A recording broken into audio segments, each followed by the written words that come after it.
Hello and welcome to the recap, where me and Capitalist are going to be going through the last 3 weeks of action and just talking about the games and having a look at the different regions. Today, we're going to be going through NA and having a look at those regions and seeing exactly what went down, which of course, Cap, you're an expert in. You've been covering a lot of the games with SVG over on your channel and the coverage has been excellent, so I'm sure you're going to give us all the insight here.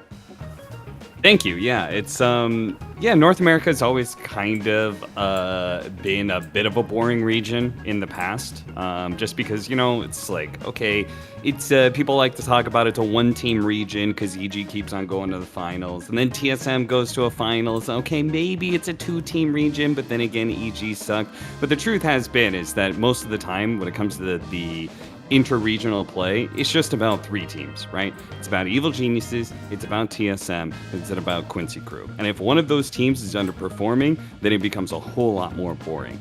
But slowly but surely, the NA DPC has gotten way more interesting because now we were actually growing out this midfield set of teams, and it's going to be the first time, this season is the first time where one of those midfield teams can actually challenge for a spot at the top 3. So I think NA DPC is probably the hypest it's been since the original DPC started. And that's all because of one team, which is Nouns. 4 Zoomers is what they used to go by. Now they've got some NFT sponsor, which, hey, do what you can to get that money. I understand. Get that back. But yeah, they've been upsetting, so it's super cool to see. They have indeed. One of those upsets has been EG versus Nouns, which is a game we're going to take a look at first in this series. This was a crazy match. This was the very first showing here, and it was really catching everyone off guard, the first question I want to ask, Nouns did take the win here. The question I want to ask, though, is was this EG playing down, or was it Nouns playing up? So I know people will just see this. Evil Geniuses was actually the first match of the DPC, so, especially for EG, okay, they're slow starters. But the truth is, it's not actually EG who are the slow starters this season.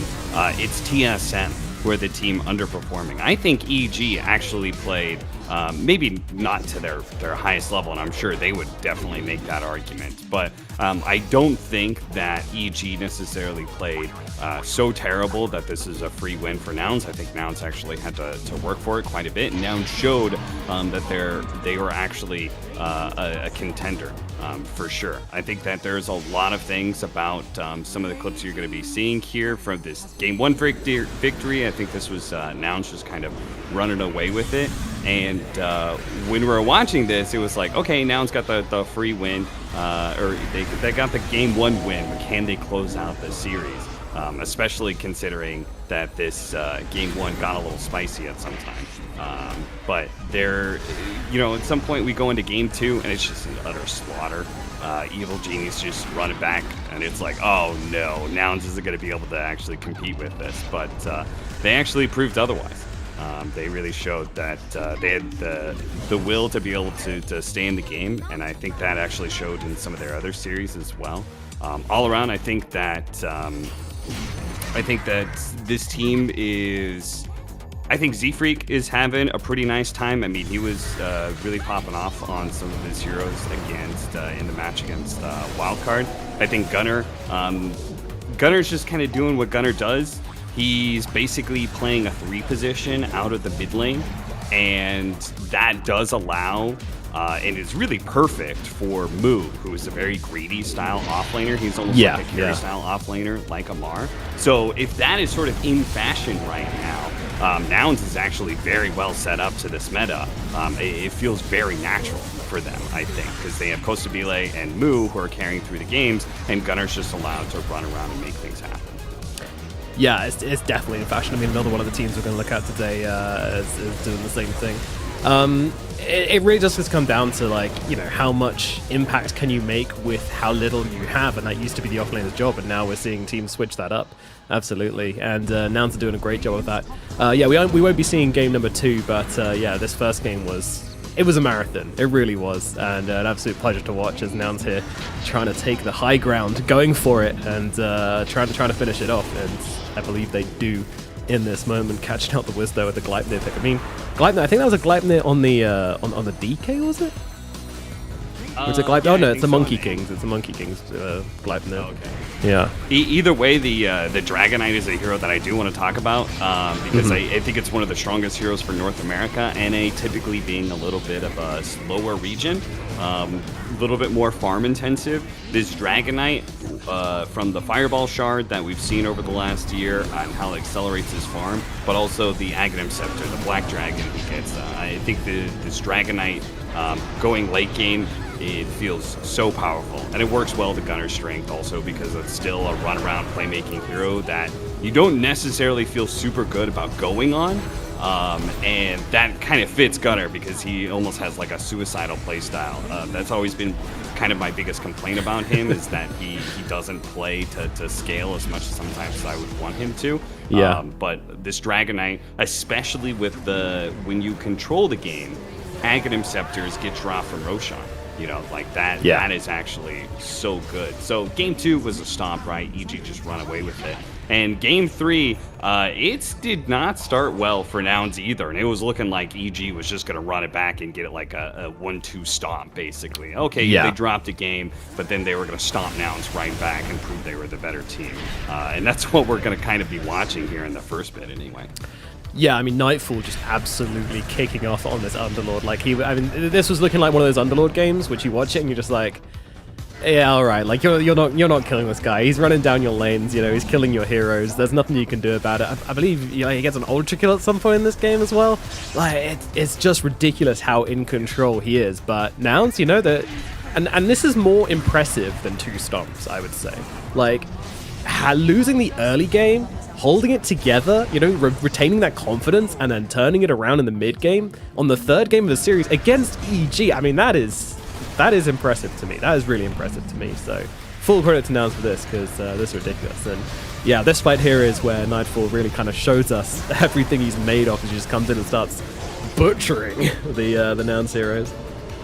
Yeah, and I think Evil Geniuses has adapted a bit of their playstyle to also fit the current meta. They're known for being very greedy, especially since the addition to Nightfall. They just got greedier as a result, right? And it was left so many times for Abed to try and do everything for them because Nightfall was farming everything, Arteezy was feeding everything. But you can see this game was looking pretty dark. But you know what? Enigma. This is just what this hero does for you. This is a Moo's comfort place as well. Playing like a scaling team fighting type hero that, you know, really comes on late game. He shows it with that really nice entrance in the black hole. And what we don't see out of this clip is Nouns. This isn't just EG just kind of like stumbling into Nouns accidentally. Nouns set this up by basically being very, very disciplined and conservative with their playstyle, where they would just hold high grounds together as a 5-man, knowing that EG was playing this kind of fast playstyle with the Underlord constantly trying to catch people off guard and get these pickoffs and such. And so they counteracted it really well with just pure playstyle, which is another good example of Nouns just being like a smart team. They actually knew what they needed to do against Evil Geniuses, and goes to show that they've grown quite a ways from where they were at last year. Absolutely. Yeah, I think that black hole is pretty much the turning moment because they were down by a decent amount of net worth. But now you start getting to this point in the game, they pretty much have to get now. Like the impetus it's going the other direction, right? Nouns is feeling comfortable about their team fight with the BKB Black Hole. Crit has to get a Doom on Moo every single time, and that just makes the team fight, like, eventually something's going to break. Eventually you're not going to get the right kind of positioning, and Nouns end up claiming this game 3 in the end, winning the series against Evil Geniuses. They'll later go on and have kind of a similar, stickier game against Wildcard, which is the other big midfield team that last season actually beat out 4 Zoomers. and managed to take 4th place. But I remember in an interview we talked to 4 Zoomers, and they didn't really seem like they cared too much. 4th place, 5th place, it's kind of whatever. They felt like they were growing as a team.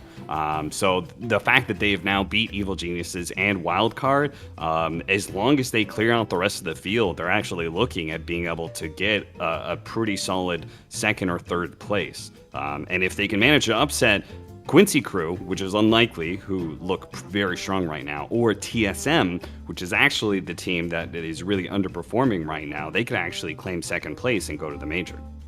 Yeah, indeed, and we can definitely talk about TSM as we're going to see them facing off against EG next. Just very quickly before we actually get into this one, I wanted to talk about the Nature's Prophet a tiny bit, because what surprised me looking back, because I hadn't seen the EG game before, the EG Nouns game, before I went back to check things. And I was really surprised to see the Nature's Prophet carry, because that's something which has slowly become really popular across like all the regions, even in China, we're actually seeing a ton of it.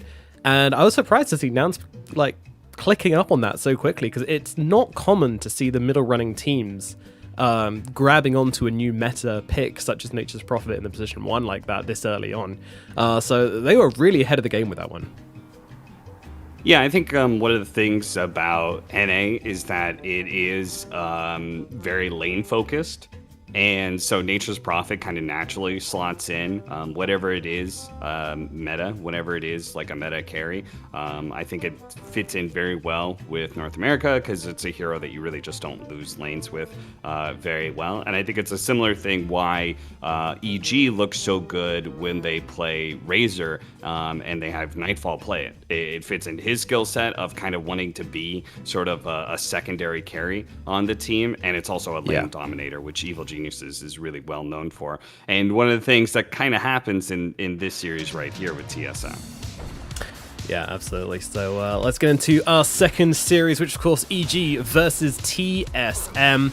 TSM, there was a lot of hype for them coming into this season. They were the 2nd place team at the major, which, they obviously weren't happy with immediately at the time. I spoke to them at the after party. There was a little bit of... It's really hard not to feel down after that, when you're so close to the finish line. But over time, I'm sure that feeling gets better. And at this point, I'm sure they're able to say to themselves, hey, you know what? We had an incredible run. We did really, really well. We brought pride to the NA region. But unfortunately, these games for them have not been looking so great. They have lost a series to Quincy Crew, and then now we're watching their series versus EG, which isn't looking so great at the moment. Yeah, if you saw that last clip that we were watching, the Dawnbreaker sniper lane aggressively dive into the off-lane tower, this is EG showing exactly how good they are at laning in that regard. And I think it's another note that I kind of wish I would see Evil Geniuses do more. I think it's a really good look when they do play a little bit more aggressive lane dominators like these. Sniper actually fits into that category. RTZ Razor is actually a good example. I think it's a really nice change of pace, and it's very flattering look for Evil Geniuses when they do take a bit of a faster approach like they did to this series. This is one of those accidental, oh no, this was TSM FTX. They smoked from their triangle and just happened to run into EG, who are also smoking to the triangle in just the worst possible scenario. This game was feeling kind of rough, but that was the nail in the coffin right there. And it's not even like TSM necessarily misplayed that. They just bad timing. Just bad luck. It is what it is. I mean... Well, yeah, I think that the sniper looks super cool in this game. Yeah, both the set and the gameplay. Rocking that really cool Diatide set. But also, they owned it. They really did. They just completely rocked Saberlight in the lane. The Beastmaster didn't get a look in on that one. He was completely shut out from minute 1. And without Saberlight to play around on that Beastmaster, that hero feels really, really weak and he can't dominate his lane. And that leads EG to an easy game 1. Game number 2, it wasn't quite as stompy as the last series we saw. Game number 2 did actually end up going on a little bit longer, but still did end up with TSM taking the victory. They were able to get one back. And now we move into game number 3 of TSM versus Yeah, EG. a note about that game too. The drafting wise, there was actually the sniper looked really good in game 1, and then we go into game 2, and Evil Geniuses, they pretty much replaced drafting wise Storm Spirit with Puck, so they really like this first pick Puck, and TSM gave it to them and snap picked a sniper in response, because sniper is actually an incredibly good lane counter against Puck, and Brown dominated that matchup. Against Abed. I think Bryle is really coming into his own over the last 6 to 9 months. I think he's looking very good as a mid laner lately. Still not like a pure laning potential necessarily, beating out probably his main rival in that regard in Quinn, but he really is looking like a very top tier mid laner, and we saw that at the major as well. So I just thought that was an interesting meta note of just like the sniper actually being value enough to be in the first phase is really cool. Yeah, that was really interesting. I mean, like the back-to-back sniper pickups, from a hero which we see never. I mean, what's its contest gen rate? Yeah, we have a 5.5%. So we've seen it picked 9 times, which honestly is more than I expected. Compared to the Puck, which is the most contested hero at 80%. So no death profit from last season, but definitely way up there. Yeah, and then so that kind of sets up, game 2, okay, and we go into this game 3, and unfortunately TSM have already showcased that they just look a bit off. They really do not like. And their matchup against Quincy Crew which was another important match that happened, but it's not worth showing because it was such a stomp. Quincy Crew stomped the ever-living hell out of TSM, and Quincy Crew said it themselves. We talked to them. They said this was not the TSM that they were expecting. They're just a weaker team right now. Probably just some post-major, maybe a little bit of chill down. It's one of those things. You qualified for TI, right? So you're not expecting the absolute best out of them.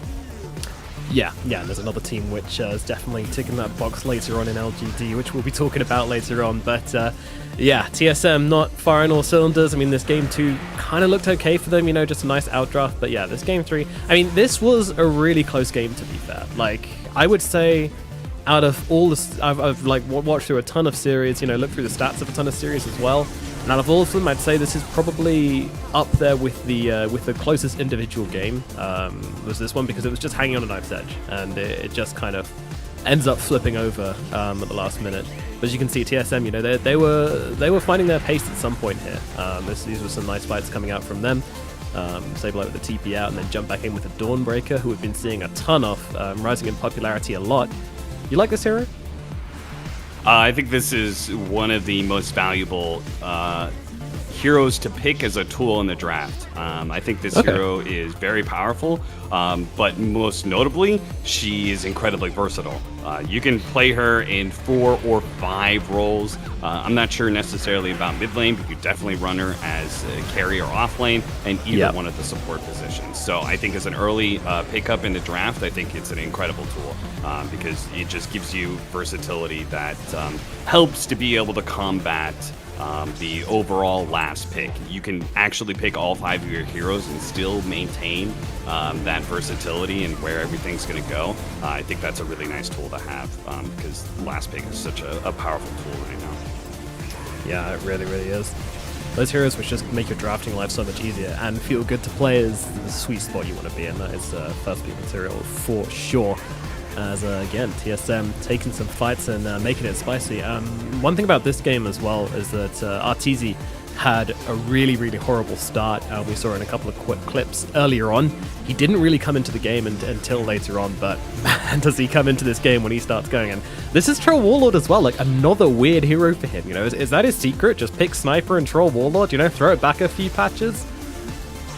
I think we're basically trying to find some solutions to certain meta heroes. In this case, they needed some sort of solution to the Chaos Knight. They didn't really have the greatest answers to that hero, and Troll is one of the better ones. So I think it was just unique drafting is kind of what it came down to. For me, anyway, I think a lot of the series was, once again, like I think Nightfall is actually performing way better. Maybe there's just something different about the team. Arteezy's playing a little bit more active. Maybe it's something about Fly coming into it that helps. But it just feels like Nightfall as an offlaner is way less of an anchor than I felt like he was in the previous season. So he actually stood out in both this series. I think he kind of basically kept the game alive and kept it going for EG for a majority of the game, and something similar happened that game 2 in the EG versus Nouns. It was Nightfall's Razor that kind of carried that game 2, even if they lost the series all around. Nightfall at least got the W for one of them. So I think maybe this offlane change will actually work out for them, but again, against a weakened TSM, I would say Evil Geniuses probably should be, like, you're expecting perhaps a little bit more. TSM just doesn't quite seem to be at their full strength or anywhere close to it. And EG, I mean, they should be motivated, right?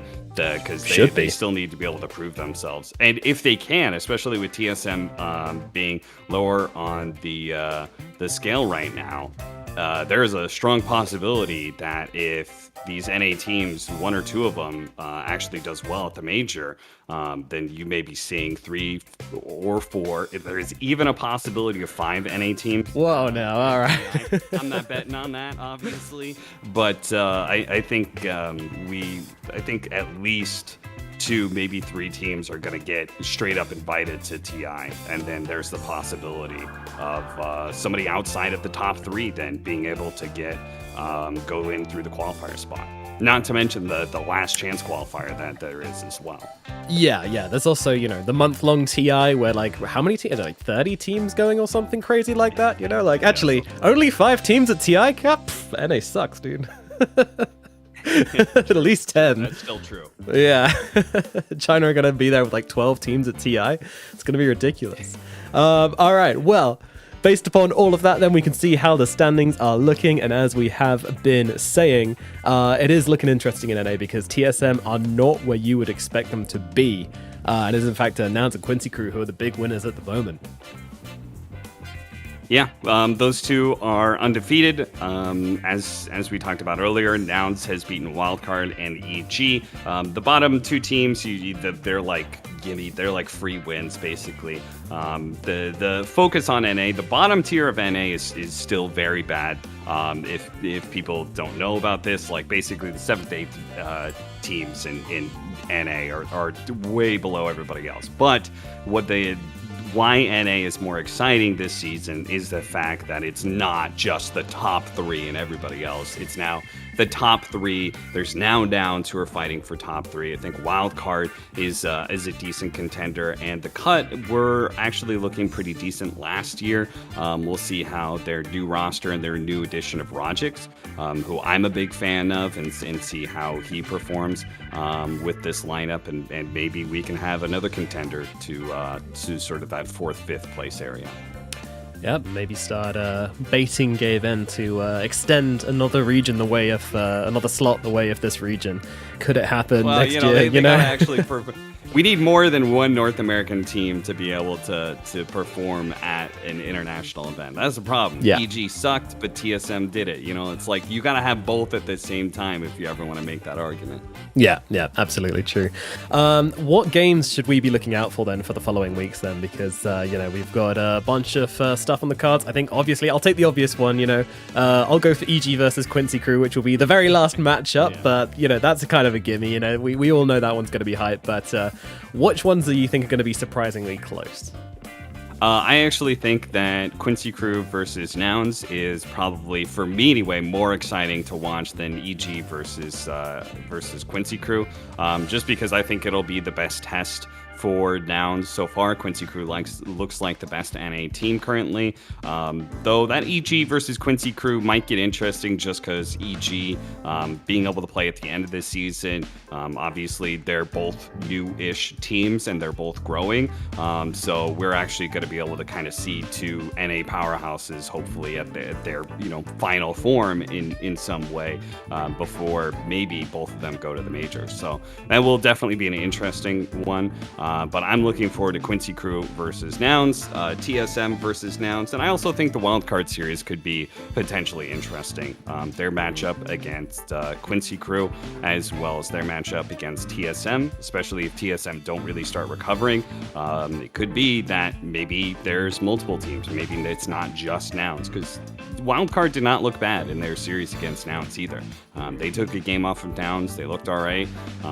They have given upsets before, obviously. Yep. In previous seasons, they're the ones who upset Evil Geniuses. So, yeah, I think those are the names you should look out for. It's no longer Quincy Crew, TSM, and EG. You should also be tuning in to the Nouns games if it's against one of those top three, and maybe the wildcard series as well. Yep, that's currently scheduled. So the next one will be Quincy Crew versus Wildcard, which will be on the 25th, which will probably be the day on this being released. Then we have Quincy Crew versus Nouns on the 29th, and of course EG versus Quincy Crew on the 13th. That is the current schedule for those games. You want to check them out, but that's going to do it for the NA region, getting hotter by the day, and we'll definitely be keeping up with that one and revisiting it in the final weeks.